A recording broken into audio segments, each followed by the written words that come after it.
Olá pessoal, sejam todos bem-vindos a mais uma aula de números e funções reais. Hoje a nossa aula de número 4, né?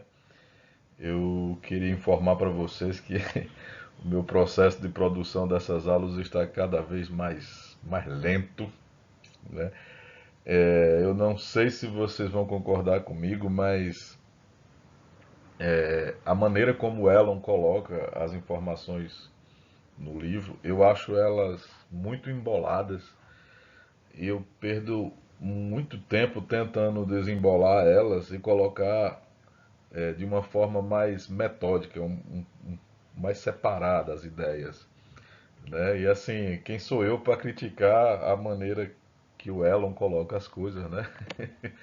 Mas eu sinceramente não gosto da forma dele. E espero que vocês estejam gostando da minha, né? Porque aí é complicado, né? O professor está fazendo diferente do livro, mas eu gosto da forma como ele está fazendo, aí bacana. Mas assim, eu não gosto da forma como ele está fazendo, aí complica as coisas, né? Eu espero que vocês estejam gostando da maneira como eu estou trazendo aqui para vocês. É, uma outra coisa é assim, professor, vocês vão ver que hoje a aula elas são basicamente 13 slides. E quando você para assim para olhar cada um dos slides, é capaz de você olhar e dizer assim, não, eu faria esse slide aí em 5 minutos. Eu também, mas eu passo assim muitos momentos olhando para o texto e pensando de que maneira eu consigo dizer isso de uma maneira melhor, sabe? De forma melhor. E aí eu tenho perdido assim, tipo, eu passo a semana inteira preparando essa aula. E seria a aula de 4 horas, eu perco 8 dias, né? 7 dias pensando nela, preparando ela. Bom, não sei por que eu estou falando nisso, mas espero que vocês estejam gostando, tá bom? Hoje nós estamos aqui para falar dos números reais, tá bom? E aí a construção dos números reais dentro do nível que a gente quer manter aqui dentro se torna um pouquinho difícil, um pouquinho complicado. Não o assunto seja difícil, mas em como trazer um assunto, trazer a construção formal sem usar toda a formalidade necessária. Tá entendendo? Então a gente meio que tem que fazer um remendo para tornar as coisas aqui meio que no âmbito de ensino médio, não ir muito para a parte, né, de nível superior, mas também não deixar muito rasteiro, né? Deixar um negócio bacana, tá bom? Então a gente vai se ver aqui em alguns becos sem saída e a gente vai ter que arrumar uma permissão poética para ir adiante, né? E aí, veja, por que eu estou dizendo isso? A construção dos números reais, a gente vai apelar para. Nós vamos apelar para o sentido geométrico dos números reais. Então, de que forma nós faremos isso? Então, você supõe aí que nós temos um segmento de reta, né? A, B, as extremidades, ok? E aí nós vamos pensar em como medir esse segmento. E aí a ideia de medir, ela nada mais é do que uma maneira de comparar. Isso precisa ser posto em mente, tanto para vocês, quanto na hora que vocês forem ensinar para os seus alunos, né? Então a gente precisa fixar aí um outro segmento, que eu vou chamar ele simplesmente de U, né? Que esse vai ser o segmento padrão, né, também chamado de segmento unitário ou simplesmente a unidade, tá ok? E aí de que forma esse segmento U vai ser utilizado para medir? Você pega esse segmento e olha quantas vezes ele cabe dentro do segmento AB. A maneira de caber é pondo um atrás do outro de maneira, né, acho que figurinha deixa claro aí para vocês. E é, acho que eu não preciso me aprofundar muito para vocês o que significa medir, mas vocês têm que ter um esforço, né, um pouco mais aprofundado na hora de explicar isso para uma criança. O que significa medir, tá bom? Então, medir nada mais é do que comparar.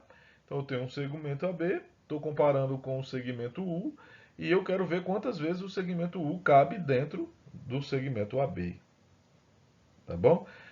E aí, se esse segmento cabe dentro do segmento AB N vezes, significa que a medida do segmento AB a gente vai representar com o nome do segmento, que é AB, e um traço em cima para identificar que nós estamos medindo. Então, AB com o traço em cima é a medida do segmento AB, que no caso aí, né, será N. N o que?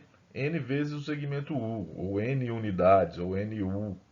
Tá ok? Coloquei aí somente o N para não poluir uh, o a nossa visualização. Tranquilo? Bom, dito isso,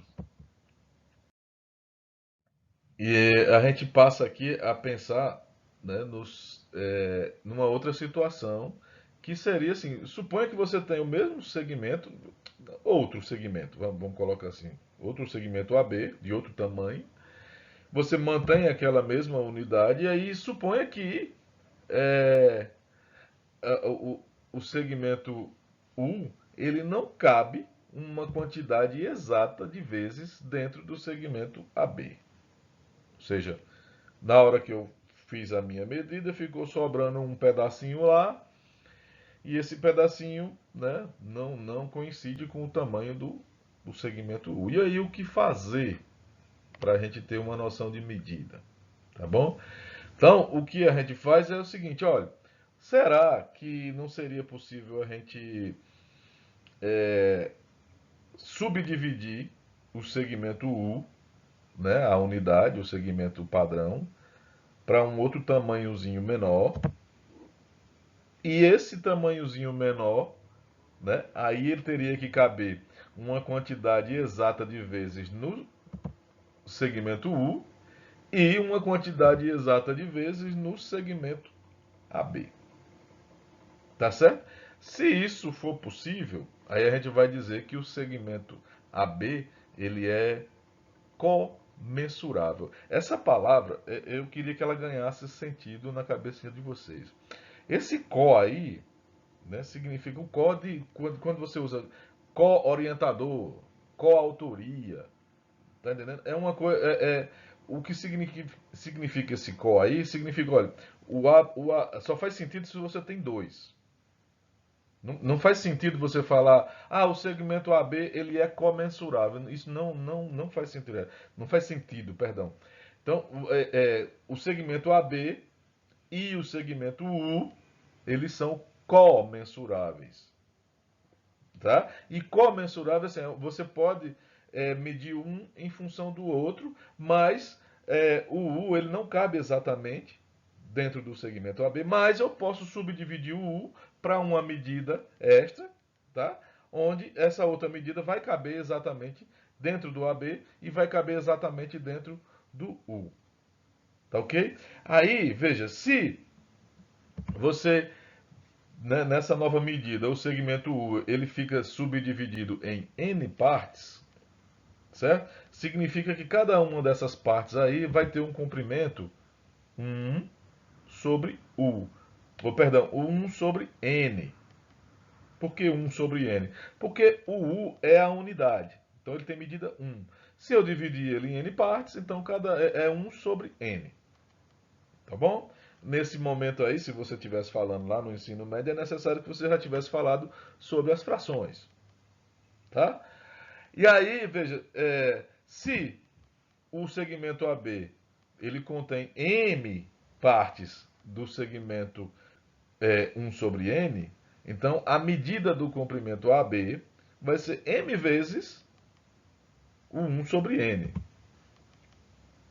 Ou simplesmente M sobre N, tá bom? E aí nasce, né, o conjunto dos números racionais.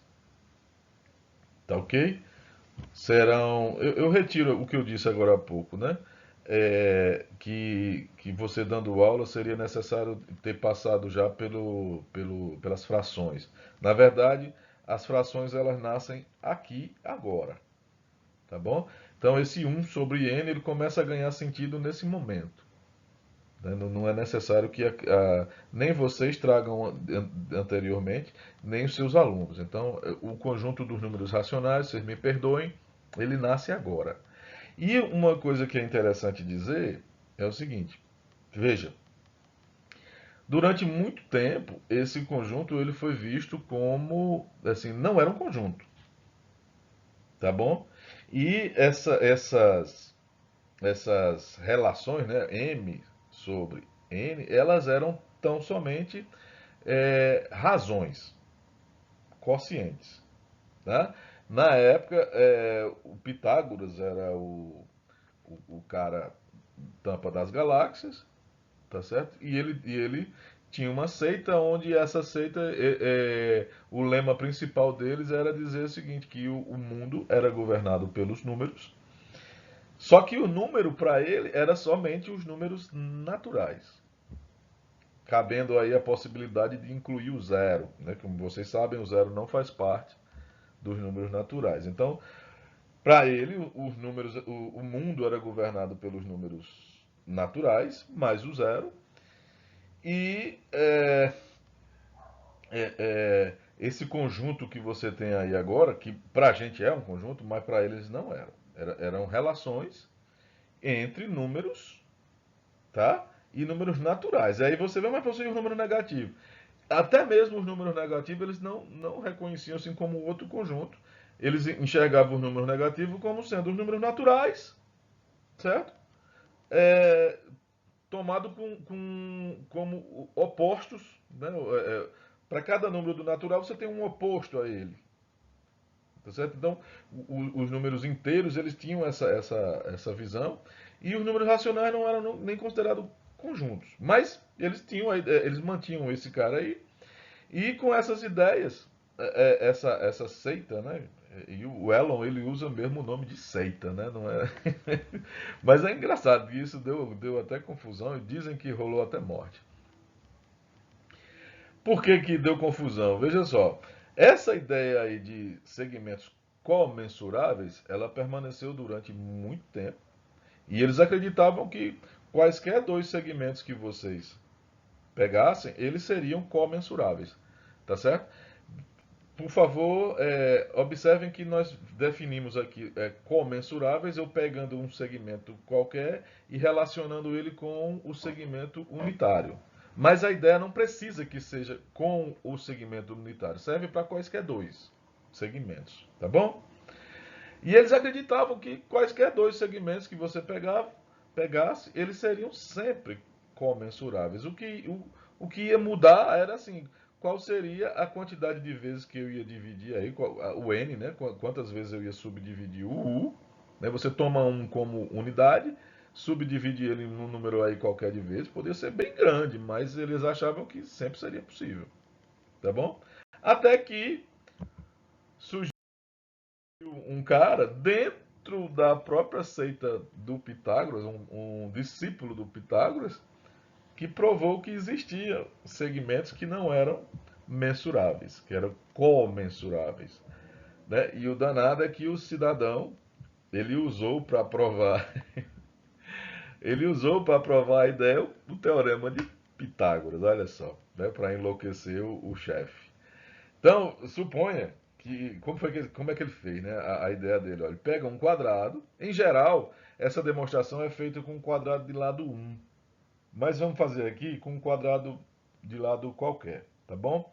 Então você pega aí um quadrado ABCD, tá bom? E vamos supor que é, a, né, toma aí um segmento U como unidade, né, como padrão, e vamos supor que uma das laterais, né, no caso aí eu vou pegar o AB, e a diagonal, elas sejam comensuráveis. Se isso for verdade, né, vai existir um segmento U aí, como está colocado, e esse segmento U ele cabe uma quantidade exata de vezes em AB e cabe uma quantidade exata de vezes em AC. Então suponha que ao medir, né, quantas vezes cabe no segmento AB, você tenha encontrado um M, e ao medir o AC você tenha encontrado um N, ou seja, eu vou destacar aí um triângulo ABC, né, esse é um triângulo retângulo. E aí um dos catetos, no caso o AB, mede M, tá? O cateto BC, por se tratar de um quadrado, vai medir M também. E a hipotenusa, que é o AC, mede N. E aí, usando o teorema de Pitágoras, o que ocorre? Né? A hipotenusa mede N, né? Vai ficar N ao quadrado igual o cateto AB ao quadrado, mais o cateto BC ao quadrado. Como o cateto AB mede M, o cateto BC vai medir M também, então vai ficar 2M ao quadrado aí à sua direita, e do lado esquerdo vai ficar N ao quadrado, que é o tamanho da hipotenusa, correto? Aí, veja, onde é que vai morar o absurdo nessa igualdade? Suponha que você pegou, olha, o M e o N são números inteiros, portanto, eles possuem uma decomposição em números primos, em fatores primos, correto? Suponha que o M ele seja decomposto dessa forma que está aí, né? E o N dessa outra forma que está aí. Aí você preste atenção que nós estamos destacando aí o 2. Professor, o senhor está querendo dizer que quando eu for decompor o M sempre vai ter um 2? Não. Tá bom? Eu coloquei o 2 elevado a P, sendo que esse P pode ser um zero. Então, se tiver 2 elevado a P, P sendo zero, significa 2 elevado a zero é 1, significa que não tem 2 na decomposição. Tá ok? Mesma coisa para o N. Eu destaquei o 2, 2 elevado a Q, só que esse Q pode ser um zero. Ou seja, tanto M como N pode ter um 2 e pode não ter. Não estou dizendo que eles obrigatoriamente teriam um 2. Tá? Mas por que o senhor está fazendo? É porque o 2 é do meu interesse. Eu vou observar o comportamento dos dois nos dois lados da equação que a gente conseguiu no Teorema de Pitágoras. Então, eu vou reescrever o n ao quadrado, o m ao quadrado, né, vai ficar, cada um dos termos do produto, né, da decomposição, vai ser elevado ao quadrado. Então, o 2 elevado a p vai ficar 2 elevado a 2p. E os demais vai aparecer um quadrado. Alfa 1 quadrado, alfa 2 quadrado, alfa i quadrado. O n, se nós vamos elevar ao quadrado, vai ficar 2 elevado a 2q. E os betas, né? Beta 1 quadrado, beta 2 quadrado, beta j quadrado. Tranquilo? Levando isso de volta para a equação que a gente obteve com o teorema de Pitágoras, vai ficar 2 elevado a 2q, né? Igual. Aí veja que tem um 2 lá no teorema de Pitágoras, né? 2m quadrado. E aí eu vou juntar essa potência, 2 vezes 2 elevado a 2p, vai ficar 2 elevado a 2p mais 1. E onde é que mora a contradição nessa brincadeira? Veja, nos dois lados, né, você tem um 2 elevado a q, e no outro você tem um 2 elevado a p mais 1. E não aparece 2 mais em lugar nenhum. Ou seja, para essas duas coisas serem iguais, a potência que aparece no 2 do lado direito tem que ser igual à potência que aparece no 2 do lado esquerdo. Eu estou falando potência, mas me perdoe. O expoente do número 2, que aparece na esquerda, tem que ser igual ao expoente do 2, que aparece na direita. Eu espero que esteja claro para você por que tem que ser igual. Tá? Você tem dois números que são iguais, a decomposição deles em fatores primos tem que ser igual. Não é isso? Teoria dos números. Então, isso significa dizer que o 2 elevado a q tem que ser igual a 2 elevado a p mais 1. Tá certo? Isso aí é uma contradição, porque se p e q são números inteiros, né, 2q é par, 2p mais 1 é ímpar. Na verdade, eu falo números naturais, né? Q e P são números naturais, podendo ser zero também, cada um deles. E aí, se 2Q é par, 2P mais 1 é ímpar. Então, essa igualdade não tem como ela ser satisfeita se Q e P são números naturais.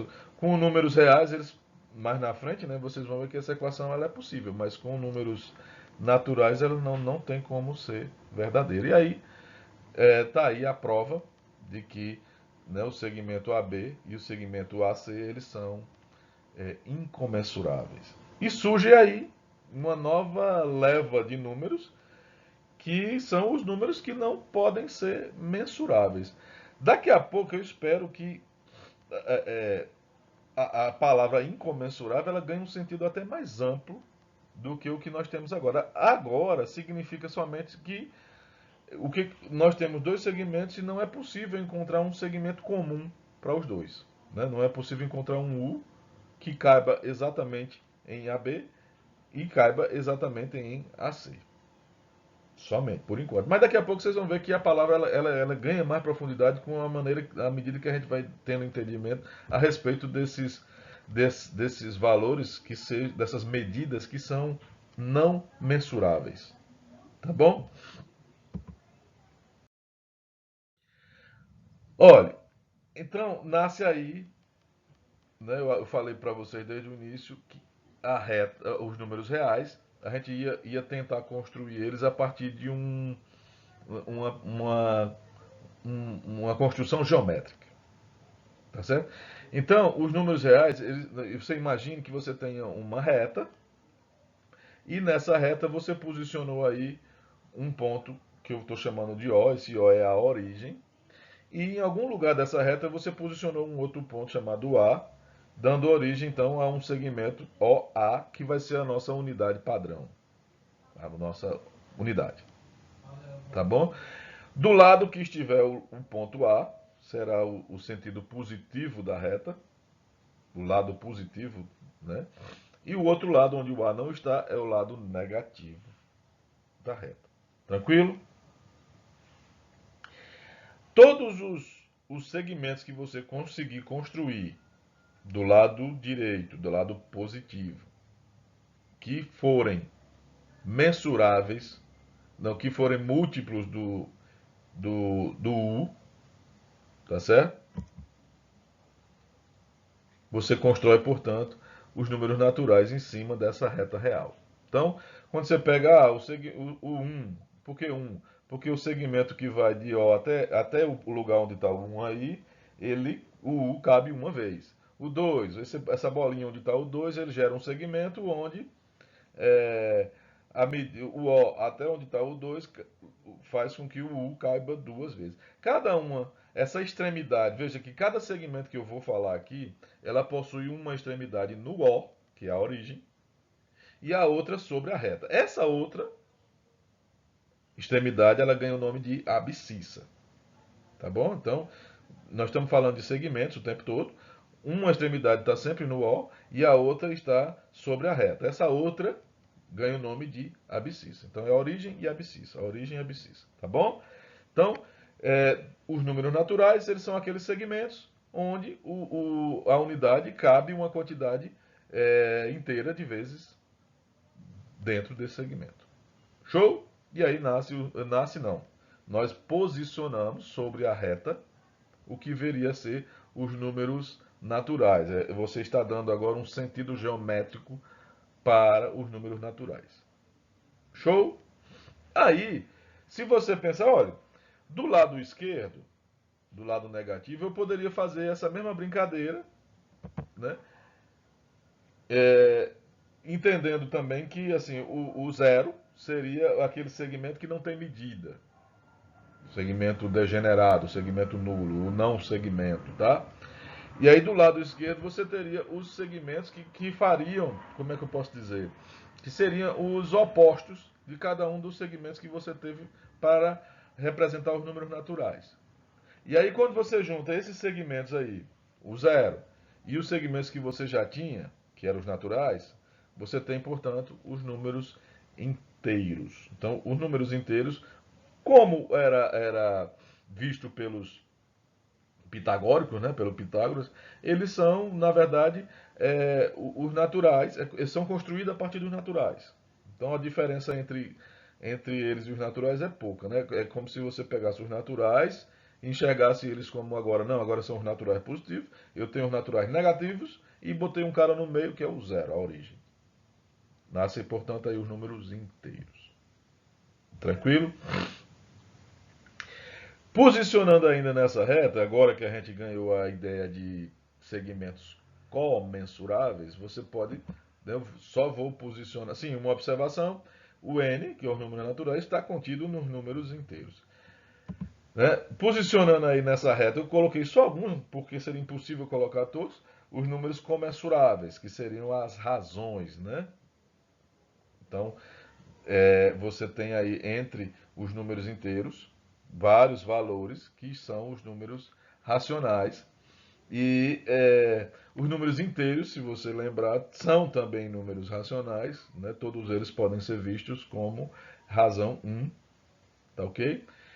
E os números inteiros, eles são subconjunto dos números racionais.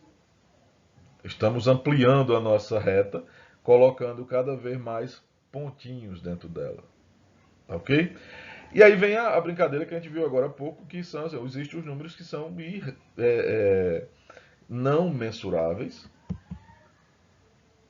né? Estão também sobre a reta. Esses pontinhos, esses números, eles vão ganhar o nome de números irracionais. Eu acho que talvez seja bem óbvio entender o porquê de irracional, mas apesar de ser óbvio, eu vou tentar repetir que assim, o número I, ele chama irracional, não é porque ele não pensa, ou porque ele seja estúpido, ou porque ele é é porque a gente ganha, o número, o conjunto anterior são os números racionais, porque esses números são possíveis de serem escritos como razão. Então não existe a palavra racional, é racional, porque é possível escrever uma razão, uma fração. Tá ok? E aí os números irracionais, eles são aqueles onde você não consegue escrevê-los como uma razão. Então eles são irracionais, eles não são possíveis de serem postos como uma fração. E aí, quando eu era estudante do ensino médio, ensino básico, eu disse, como não? Como que um número irracional não é possível ser escrito como uma fração? E aí eu estou trazendo isso aqui para que você tenha o cuidado de deixar claro para o seu aluno. Ah, se eu pegar o número raiz de 2, é só eu escrever raiz de 2 sobre 1, tá aí a fração. Tá aí a razão.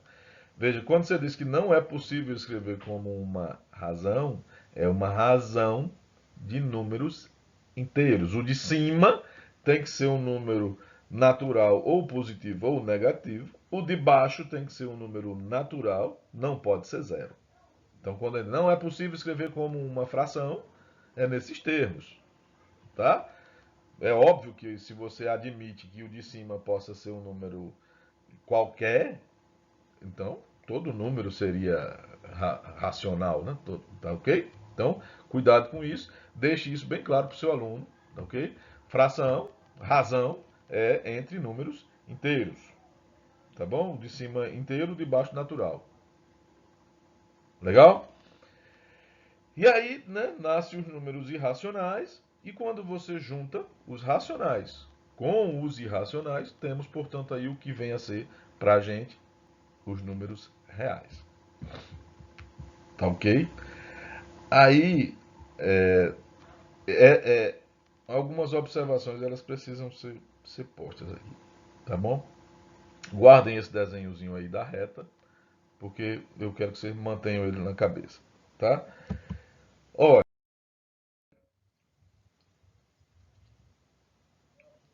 os números reais, ele pode ser visto como sendo um modelo aritmético para a reta, tá bom? E vice-versa, a reta, ela é um modelo geométrico para os números reais. Então, uma coisa leva a outra e é tanto que existem livros que é escrito análise na reta, ao invés de dizer análise real, tá? Uma observação que eu esqueci de colocar, devia ter posto no slide anterior, vocês me perdoem. As letrinhas, né? As letrinhas. O número naturais recebe um N, porque, né, é a letra inicial de naturais. O Z recebe a letra Z. Os inteiros recebem a letra Z. O professor, o Z não tem nada a ver, era para ser um I. Mas o Z, ele recebe essa letra aí porque significa números em inglês, né? Zahl. Em inglês não, em alemão. Eu nem sabia disso. Zahl, Z-A-H-L, tá? É números em alemão. E aí, né? E eu acho que assim, por que não levou a letra I? Porque teria o I para representar inteiros e o I para representar irracionais, né? E nesse caso eu posso afirmar assim com um pouco de segurança, porque assim, em inglês também é I e I, né? É para inteiros e para irracionais, tá? Então talvez seja por isso que não, porque se eu representar com o I os inteiros e os irracionais como fica, então nem foi para um nem foi para o outro a letra I, tá? O Q é de quociente e o R é de número real. E por que real, professor? Os outros era de fantasia, né? Porque esse conjunto, eu vou introduzir aqui um termo, ele é completo. E aí nós vamos quebrar a cabeça um pouco para dar um sentido para essa palavra, o que significa ser completo, tá bom? Então ganha esse nome real porque ele é completo. E o completo é no sentido assim de que ele tem todos os números. Todos os números. Tá bom? Aí é, surge uma brincadeira futuramente que é os números complexos, né? E assim, se os números reais eles são completos, por que surge depois os números complexos, né? Se os números reais eles são completos, por que surgem os números complexos? Aí é história para outra ocasião, tá bom? Vou ficar devendo. E eu vou voltar a esse termo aí de a noção de completo, já já, tá? Eu preciso colocar aqui as coisas na maneira como eu pensei na aula, né? Quando eu estava me preparando. A visão de os números reais, a interpretação dos números reais como uma reta, você dá essa geometria para o conjunto dos números reais, ela foi muito bacana, ela é muito bacana e possibilitou muitos avanços na matemática, né, no entendimento dos números reais. E ela, diferente dos números naturais, veja, ela permite que você construa a ideia de soma e produto de uma maneira muito mais simples. Veja que para os números naturais, a gente construiu, como foi que a gente construiu a ideia de soma? A gente precisou falar no sucessor, a função sucessor, e de alguma forma dizer, sem usar a multiplicação, o que seria aplicar o sucessor n vezes, né? Sem usar a palavra vezes. Coisa que aqui a gente não fez, a gente caiu nessa escorregada aí, tá bom? Então, a construção para a soma, se você está pensando nos números reais como sendo segmentos de reta, o que seria somar dois números reais? É você pegar o segmento de um e concatenar com o outro, formando um segmento maior. Isso é a soma. Tá certo? E o produto, aí o produto não é tão simples, mas é possível também. E essa construção foi feita, parece que 300 anos de Cristo, ou foi 3.000 anos. Tem aí no livro, vocês olham. E tem a construçãozinha também lá, onde você tem o X e tem o Y, onde é que está o XY, o produto. Tá bom? A noção de ordem também é muito tranquila. Se você, é só você olhar as abscissas, né, na reta, posicionar elas na reta. Quem está à direita, não, perdão, quem está à esquerda é menor do que quem está à direita. E isso vale para quaisquer dois pontos posicionados na reta. Então, é um entendimento que assim facilita muito as coisas, ter essa noção geométrica dos números reais. Porém, a necessidade de ter um modelo algébrico, ele é fundamental. E assim, por quê? Né? Porque aí a gente vai construir as propriedades como a gente fez com os números naturais. Né?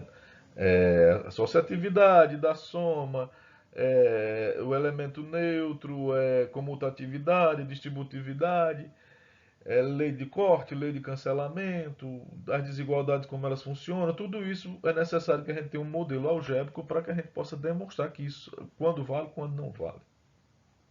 Tá bom? E aí é o ponto, né, que é necessário discutir aqui. Existem várias maneiras de construir o modelo algébrico para os números reais, porém, todas elas demandam conhecimentos que estão fora do da nossa alçada aqui, tá bom?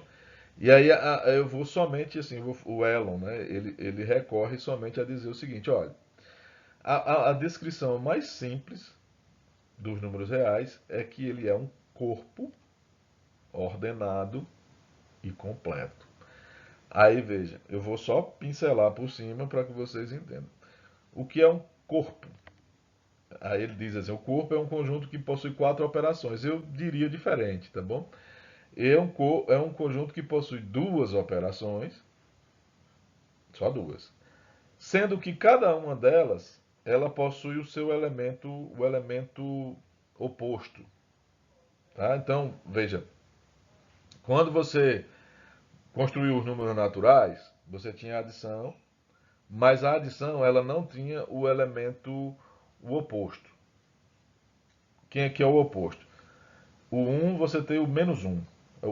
O 2 você tem o menos 2.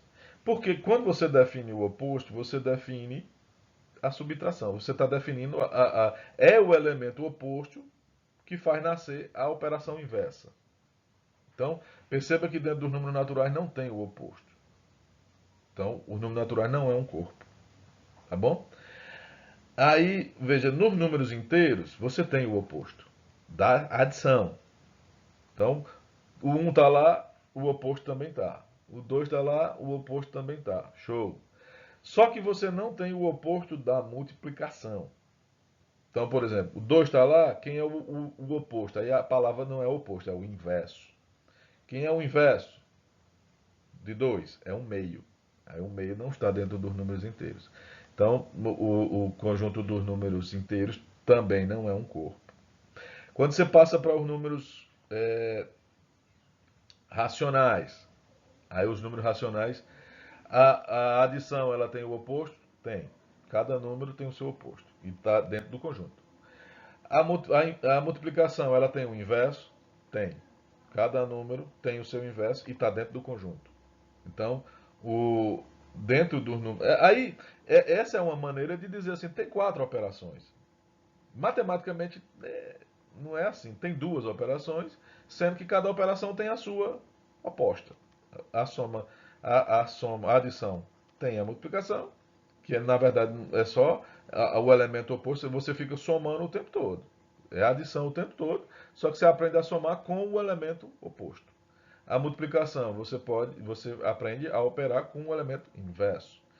E aí lá nos números racionais você tem. Aí, ou seja, o conjunto dos números racionais ele é um corpo.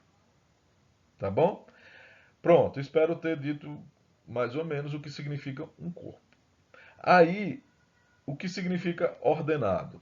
Ordenado é que você tem uma noção de ordem dentro do conjunto. Ou seja, você consegue dizer quando um é menor do que o outro. Né? Quem vem primeiro, quem vem depois. Tá bom? Então, desde os números naturais, a gente vem com essa construção. Os números naturais permite que eu diga quem vem primeiro, a noção de ordem tem lá dentro dela. Os números inteiros também, os números racionais também têm a noção de ordem, né? E os números reais eles têm. Mas, professor, isso não é natural não, todo conjunto não deveria ter, todo conjunto não tem não a noção de ordem. Ó, se você parar e pensar assim, pega o conjunto das matrizes. Pronto, não, eu vou retire, é complexo demais. Pegue os pontos do plano. Eu posso falar isso para vocês, vocês não podem falar para o seu aluno lá no ensino básico. Mas pegue pontos no plano. Quem é o primeiro, quem é o segundo? Quem é que vem antes, quem é que vem depois? Então, pontos no plano não tem ordem. Né? Não é, aí a gente diz, ele é ordenado. Tá? No conjunto dos números reais, eles são ordenados. Já no plano, eles não são ordenados. E novamente, a noção de completo. O que, que significa ser completo? Basicamente, seria dizer, olha, pega o nosso modelo geométrico da reta, significa dizer que não tem nenhum furo ali naquela reta, não tem nenhuma entre um ponto e outro ponto, não tem um vácuo entre eles. Então, por exemplo, os números naturais, o que, que está entre o 1 e o 2? É vazio.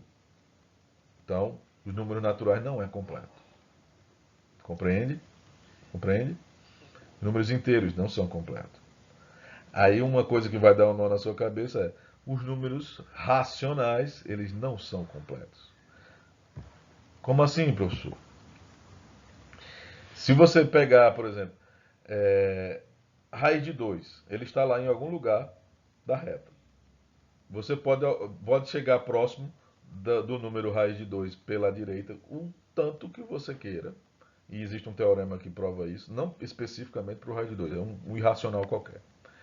Você pode chegar pela direita tão próximo do raiz de 2 quanto você queira, usando números racionais.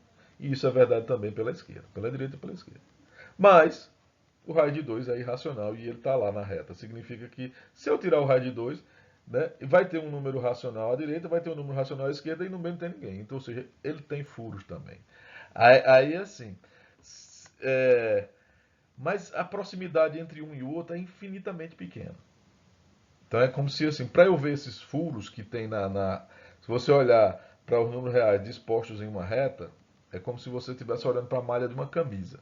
Você olha para uma camisa e você vê assim, não tem buraco nenhum. Mas se você ampliar um monte de vezes, você vai ver que tem entre uma linha e outra linha da malha, tem um buraco, tem uma. Elas estão bem próximas uma da outra, mas tem uma falha. E aí é dessa forma como os números racionais são. E os números reais, eles não possuem. Então você pode ampliar infinitas vezes e não vai ter nenhum buraco entre um número e o outro. Então, entre dois números reais, sempre tem um número reais. Perdão. Entre dois números reais, quaisquer, no meio, sempre tem um número real. Isso vale o tanto de vezes que você pegar dois e pegar um no meio, tem um lá no meio. Aí pega esse do meio com o outro, tem outro lá no meio. Isso você pode fazer infinitas vezes. Aí é onde nasce a ideia de continuidade. Então, você pega um número reais, um número real, não tem como você dizer qual é o próximo. É impossível dizer qual é o próximo. Já com os números racionais, é possível você dizer quem é o próximo. Tá ok? É uma coisa bem. Os números reais eles são muito ricos. Só que nós não vamos desistir de fazer uma construção aqui, tá bom? E novamente, o Elon ele tenta dar uma volta, mas ele se escorrega e né, quem sou eu para criticar ele? Eu tô achando muito bacana como ele fez, como ele tentou, mas tem umas escorregadas, não teria como fazer, como escapar da, da, das formalidades que são impostas. Então, assim, é, a maneira de provar ele requer o conhecimento sobre limite. E aí a gente não pode trazer limite para cá. Ele requer, existem outras sequências, e aí a gente vai tentar pensar aqui somente usando a ideia de expressões decimais. É uma maneira que ele achou para tentar. Mas você vai ver que a gente vai falar de sequência, a gente vai falar de limite, muito embora assim, vamos falar uma vez só de raspão, para não dizer que não falei das flores. Tá ok? E aí, as expressões decimais. O que vem a ser uma expressão decimal? Então, é, nós vamos dar aqui, como aconteceu lá com os números naturais. Tem uma hora que você tem que dar um nome para cada número, né? Um símbolo para cada número. E como é que a gente vai fazer isso com os números reais? Então, a maneira é assim: nós já temos símbolos para representar os números naturais, a gente vai usar aqueles mesmos símbolos aqui. A gente vai trazer uma vírgula para nos ajudar, tá ok? E aí nós vamos fazer o seguinte: olha, você pega um número inteiro, uma vírgula, e aí você coloca mais símbolos, um atrás do outro, que eu estou usando aí A0, A1, A2, AN, tá ok? Isso vai ser para a gente uma expressão decimal. E essa expressão decimal ela tem a intenção de representar os, os todos números reais. Tá ok? Aí tem algumas restrições. Quais são? Esse A0, o primeiro símbolo que aparece, ele é um número inteiro positivo. Eu poderia dizer assim, é um número natural ou o zero. Tá bom? E aí ele está. Essa colocação faz com que a gente esteja falando somente dos números reais positivos. E aí, junta os positivos e os negativos, nós vamos fazer essa restrição só momentaneamente. Assim, eu estou a todo momento falando de números reais positivos. Tá ok? Aí você estende futuramente para os negativos, o outro lado da reta. Tá ok? Então, esse A0 ele é um número inteiro maior ou igual a zero. Tá ok? E aí vai ser chamado de parte inteira. O lado é o que fica antes da vírgula. É complicado falar antes e falar depois, né? Porque assim, a gente começa a construir o número de que forma, né? Eu estou pensando aqui na construção como a gente escreve. Tá bom? Então antes é a parte inteira. Esses símbolos que aparecem após a vírgula, A1, A2, AN, eu estou simplesmente chamando de ANC e I, eles são números que estão desde 1 até 9. Perdão, desde 0 até 9. Tá ok? E né, isso esses caras aí são, a gente vai chamar eles de dígitos. Tá? E aí tem o primeiro dígito, o segundo dígito, o enésimo dígito. Tá ok? Então, pronto. Isso aí pra gente é uma expressão decimal. O que que isso significa? Então, a maneira de entender isso, usando os conhecimentos que a gente tem anteriormente, é o seguinte, olha, a, a, eu vou colocar aqui momentaneamente, só para identificar assim, tem uma maneira de enxergar como expressão decimal e tem uma maneira de enxergar como soma de frações. Só que, na prática, a gente não vai ficar fazendo essa distinção. Eu não vou usar alfa e alfa barra. Vai ser sempre alfa. Tá ok? Não há necessidade dessa distinção. Mas, só nesse momento, entenda que alfa barra é a representação na forma de frações. Então, vai ser o A0. O A0 eu não preciso de fração para representar ele, porque ele é inteiro. Tá bom? Mas, quem é o A1? Esse A1 qual é o valor posicional. Cada dígito vai ter um valor posicional. Qual é o valor que ele tem? O A1, o valor posicional dele é A1 sobre 10, porque ele está na primeira casa. O A2 é A2 sobre 10 quadrado. O A3, A3 sobre 10 quadrado. E assim sucessivamente. O AN sobre 10 elevado a N. Então, veja que isso aí é uma cópia barata da representação decimal que vocês conhecem para números inteiros, números naturais. Correto? Então, lá para a representação de números naturais, você usava potências positivas do 10. Aqui, as expressões decimais, nós estamos, se vocês me permitirem, nós estamos usando as potências negativas do 10. Tá bom? Eu não vou escrever na forma de potência negativa, vou colocar todas elas no denominador, porque assim é a forma como está no livro. Tá ok? E um detalhe importante, e vocês devem chamar a atenção disso para os seus alunos, é que essa reticências aí, ela significa o seguinte, ó, isso não se acaba, isso continua indefinidamente. Tá ok? Então, veja, essa ideia, ela nos leva a algumas coisas que são extremamente interessantes e intrigantes. Olha só.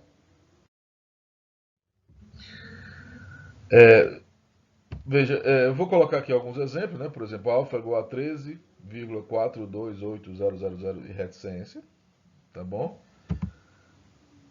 Beta, que é 25,1212 e vai embora. O pi, que é famoso, de longa data, né? Tudo isso aí são números, expressões decimais. Tranquilo? Uma, onde vai entrar aqui a escorregada do Elon, né? Suponha que você tem uma expressão decimal, e aí você construa esse número aí que ele chamou de alfa n. O que é alfa n? Eu vou pegar o número que eu chamei de alfa e vou escrever ele somente até a enésima casa. Tá bom? Ou seja, o alfa ele vai indefinidamente, sem nunca ter fim, sem nunca parar, mas o alfa n ele para num determinado n. Então, alfa 1, alfa 0 é só a parte inteira, o alfa 1 vai até a primeira casa, o alfa 2 vai até a segunda casa e assim sucessivamente. Tá bom? Uma coisa que você precisa perceber, eu acho que na verdade não preciso nem chamar a atenção, é o seguinte: o alfa 0 ele é menor do que o alfa 1. Olha só, olha para esses números que estão aí como exemplo no alto da tela. Então, se você pegar o 13,428000, tá bom? Quem é o alfa 0? O alfa 0 seria só o 13, tá bom? Quem é o alfa 1 é 13,4. Quem é o alfa 2? 13,42, tá certo? Quem é o alfa 3? É 13,428. Tranquilo? E aí ele observa o seguinte, olha, com essa construção dessa forma, o alfa 0 é menor do que o alfa 1, o alfa 1 é menor que o alfa 2, o alfa 2 é menor que o alfa 3, e isso é uma sequência como é, crescente, tá certo? E o alfa, que é o número, enfim, e cada um desses alfa n's, eles são números racionais. O que ele está querendo dizer é, o número real, eu consigo encontrar ele como uma aproximação por números racionais. E eu posso fazer essa aproximação tão próxima quanto eu queira. E esse limite aí existe. Veja, isso é um teorema, tá certo? Isso é um teorema que precisa ser demonstrado e tal, né? E o resultado desse limite é o número real que a gente está procurando. É o número real que a gente está definindo, tá certo? Então, veja, existe e é o número. E isso a maneira, vamos dizer assim, simplesinha, para dizer aqui que o nosso corpo ordenado R, ele é completo, tá bom? Bom, é a maneira, como é que se diz, formal de provar que dentro daquela reta ali, qualquer número que você tenha, qualquer ponto, ele pode ser obtido como sequência de números racionais e aquele número racional, né, esse limite existe e esse cara é um número real. É por aí, tá bom?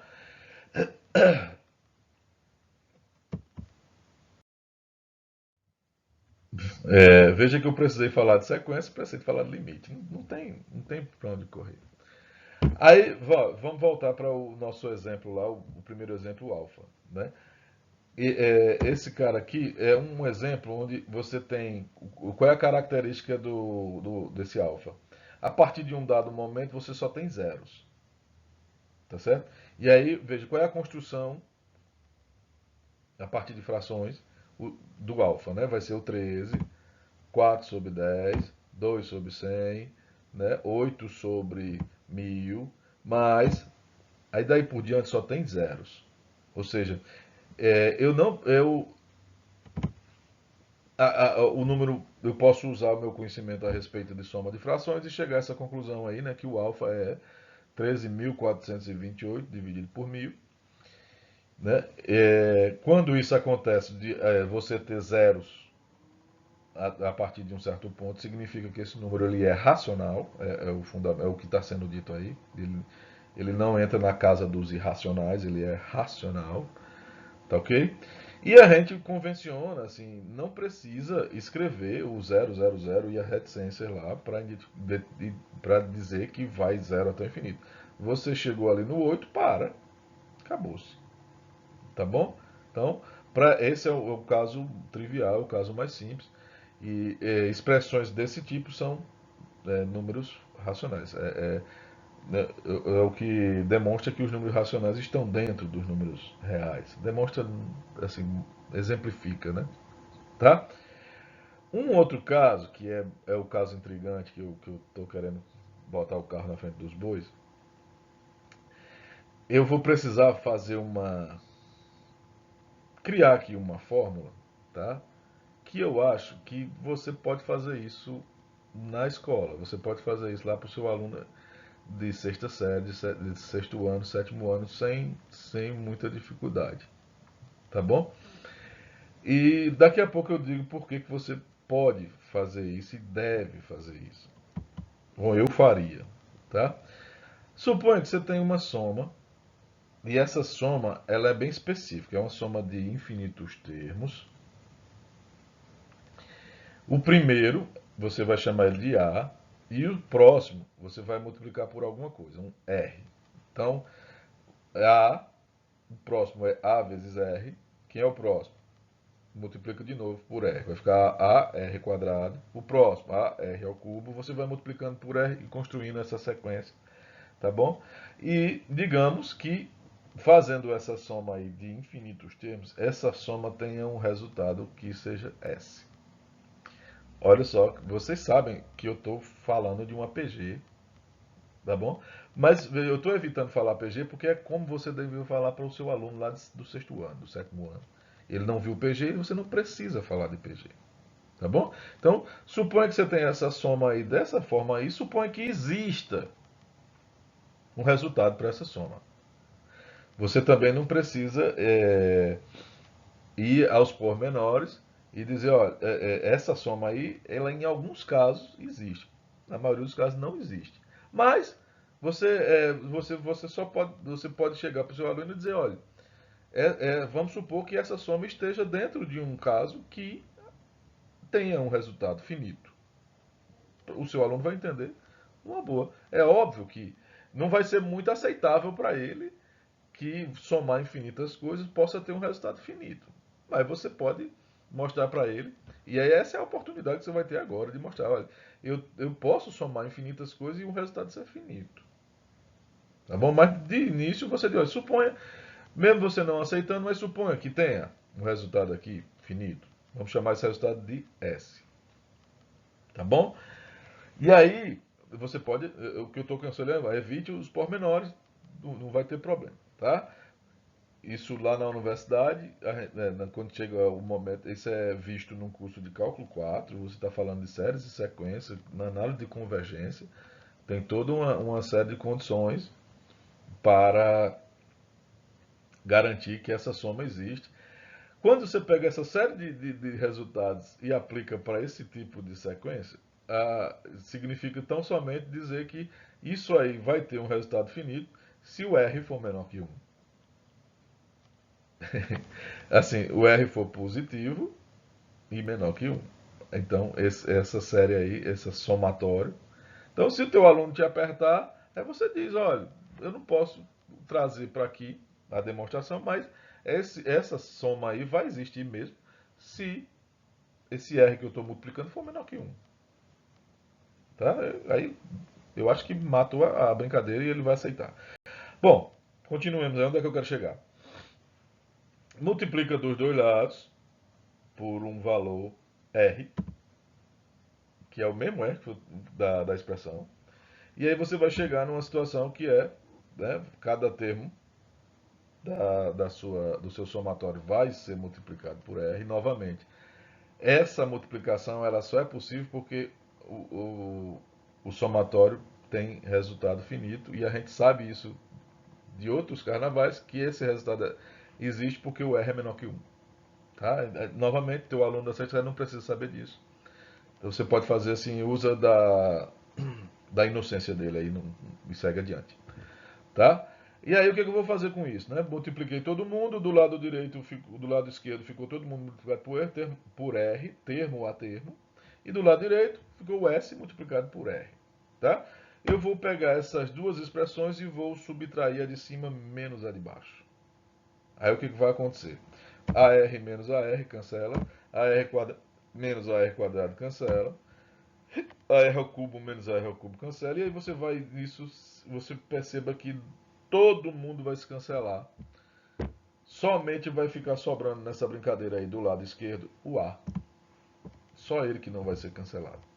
Do lado direito vai ficar o de cima, que é S menos o de baixo. Você pode botar o S em evidência e em seguida você pode isolar o S, chegando a o resultado de quanto é que seria essa soma caso ela exista, tá bom? Então, a sua soma,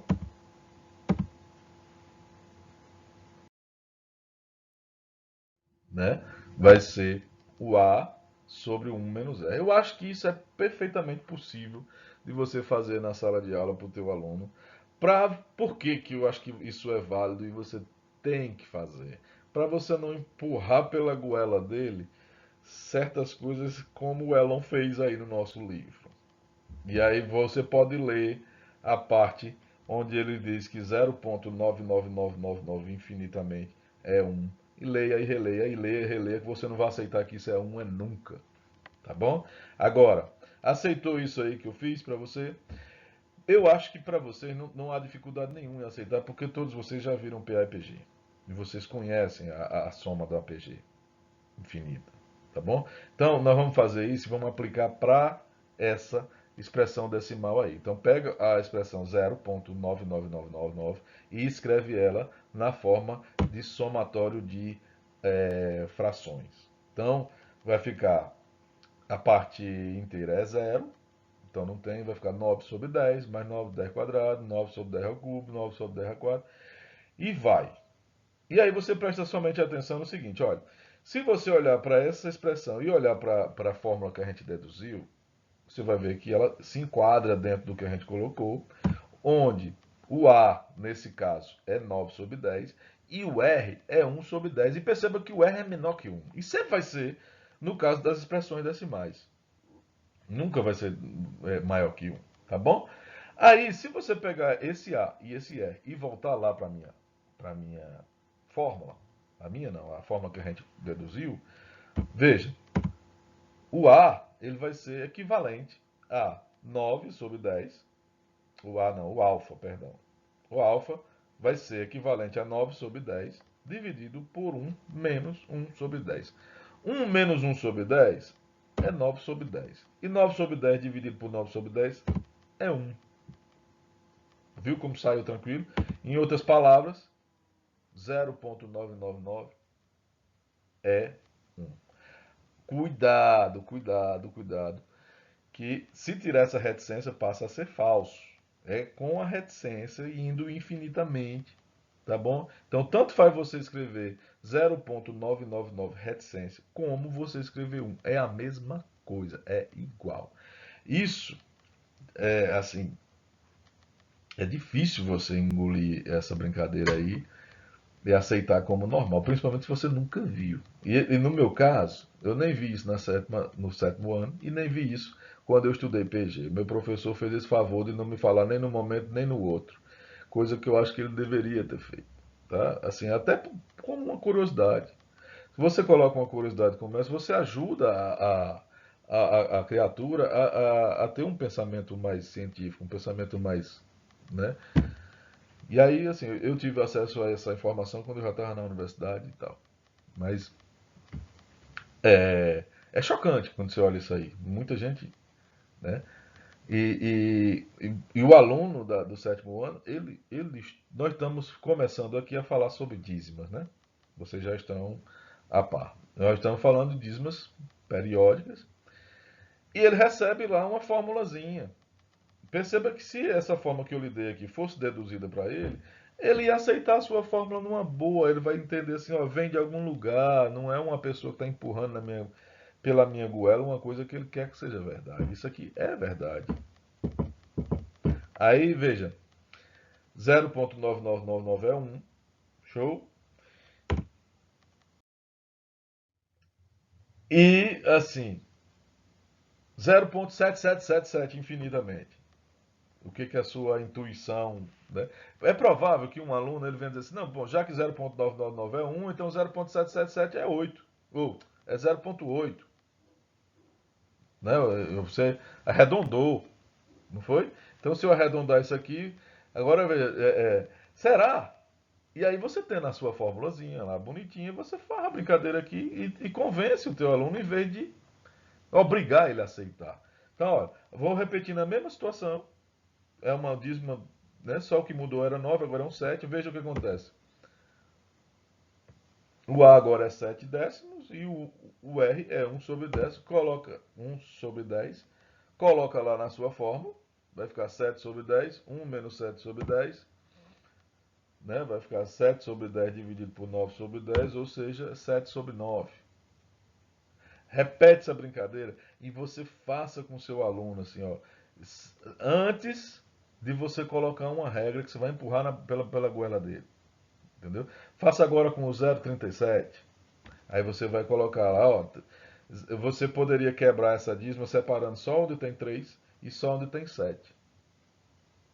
Eu separei os 37 juntos. Tá bom? 37, 37, 37. Então, o primeiro 37 vai ficar 37/10². O segundo 37 é 37/10². O outro 37 é 37/10². Aí, no caso, muda um pouquinho. O que que muda? O A é 37/10² e o R é 1/10² também. Aí, joga lá na tua fórmula. Faz a continha. Tá bom? O que acontece? Ficou 37/99. Nesse momento, o teu aluno já está doido para dizer alguma coisa. Ele já está doido para dizer, ó, professor, é só eu pegar o número que se repete e dividir por um número cheio de noves aqui. Quantos nove? O tamanho que for a dízima. Aí ele chega na fórmula que você quer numa boa. Além de estar praticando aqui essas continhas usando frações. Né? Eu não perderia essa oportunidade por nada. E outra, se, eu estou falando aqui para o professor de sétimo ano, oitavo ano. Se você dá aula no ensino médio, eu faria questão de ir de novo nesse ponto aqui e falar de novo. Porque eu estaria dando uma aplicação das PGs e estaria renovando nele a, o interesse pelas frações. Né? Frações, eu não sei se vocês concordam comigo, mas é um osso na vida de muita gente, principalmente dos carinhos que estão começando nos cursos de exatas, o primeiro semestre, tá bom? Então, praticar cálculos usando frações é sempre bem-vindo, eu acho que é sempre bacana. Só para não dizer que não falei das flores, existe uma formulazinha que o Elon coloca e ele diz, como todos nós vimos na infância. E eu não vi isso aqui. E, na verdade, estou tomando conhecimento agora. E é a respeito das dízimas compostas, tá certo? Então, imagine que você tem um número onde a sua dízima ela é composta. Eu estou chamando de dízima composta, nem sei se nome é esse, né? Perceba que você tem nesse número aí um 5 aí que atrapalha. Você tem o 12 que repete, 12, 12, 12, mas tem um 5 que atrapalha. É só você repetir a brincadeira do mesmo jeito que a gente fez. Escreve a expressão na forma de soma de frações.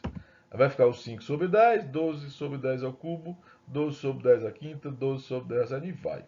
Esse 5/10 ele vai ficar quieto, ele não vai ser usado em canto nenhum, deixa ele lá quieto. Aí você vai pegar o restante do somatório e vai olhar usando a regrazinha que a gente deduziu.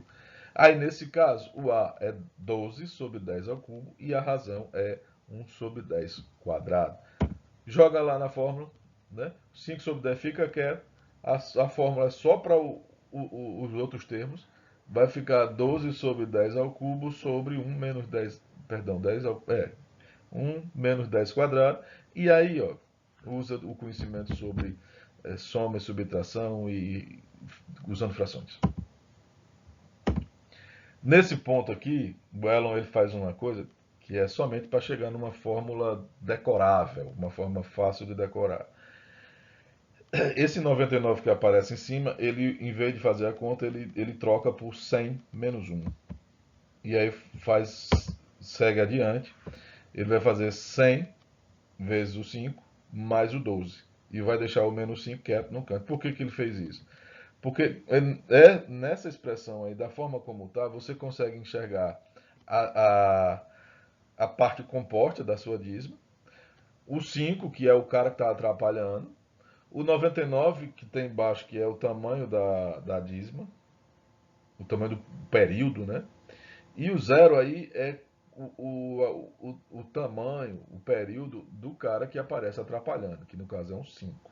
Então, por exemplo, se em vez de ter um 5 você tivesse um 35, Aí essa fórmula seria assim, 3512 menos 35 sobre 9900.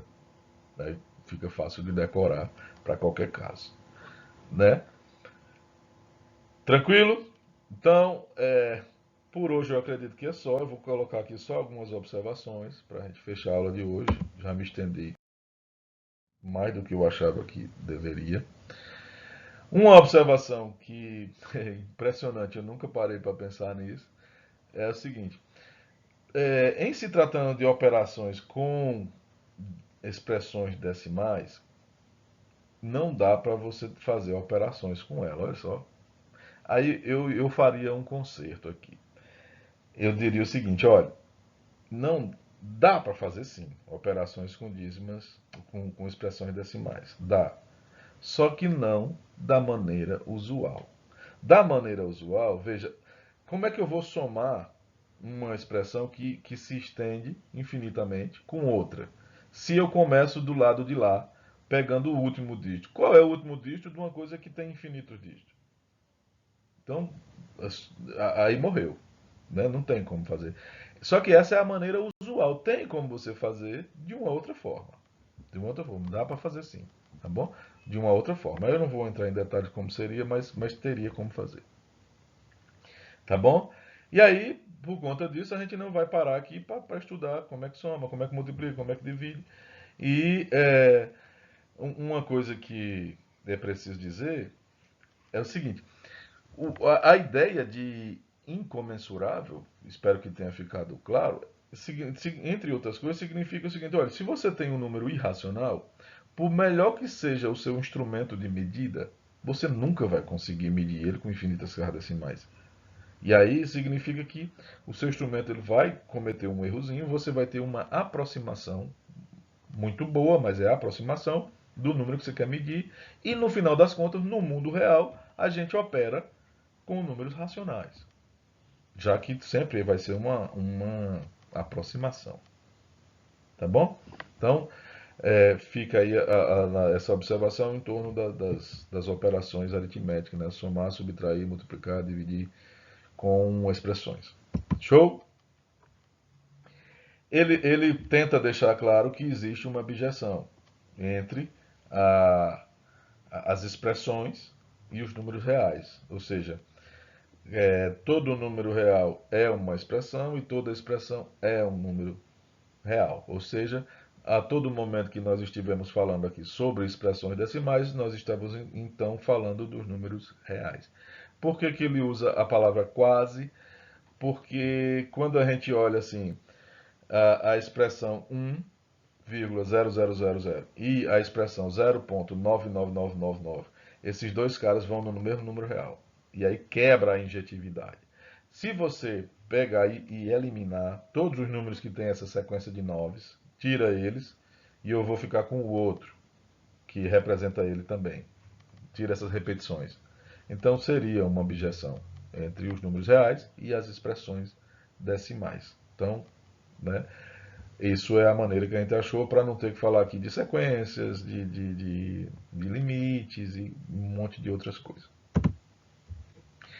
Uma outra observação bacana é o seguinte: bom, os números reais eles são uma união entre os números racionais e os irracionais.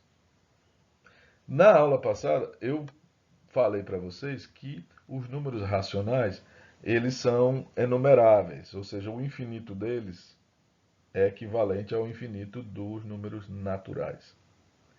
Também falei que os números reais não é, o infinito deles, o número real não é enumerável. Então, os números reais, o infinito deles é um infinito mais gordinho. E aí fica assim, ó, se os números reais eles são a união dos racionais com os irracionais e o que está de um lado tem que ter o mesmo infinito que está do outro lado, significa que os irracionais eles não são enumeráveis, então eles têm que ser, o infinito deles é um infinito gordinho, é o infinito dos números reais. O que, que isso quer dizer? Existem muito mais números irracionais do que números racionais. Isso é bacana a gente trabalha o tempo todo com os racionais. Os racionais, eles quase que nos levam a crer que eles são quase todos os números reais, falta bem pouquinho, né? Mas os números irracionais estão em maior, não vou falar maior quantidade, tá bom? Eles estão em maior cardinalidade do que os números racionais. Ou seja, é uma maneira de dizer tem mais irracionais do que racionais. Muito embora a quantidade de racionais seja infinita e a quantidade de irracionais seja infinita também. Tranquilo? É, falei tudo. Deixa eu ver aqui. Bom, eu vou apertar aqui, pode ser que o vídeo acabe. Então a gente se vê na próxima aula. Hoje nós não teremos o lista de exercícios porque o capítulo não acabou, estou faltando a metade. Então, fiquem todos com Jesus e até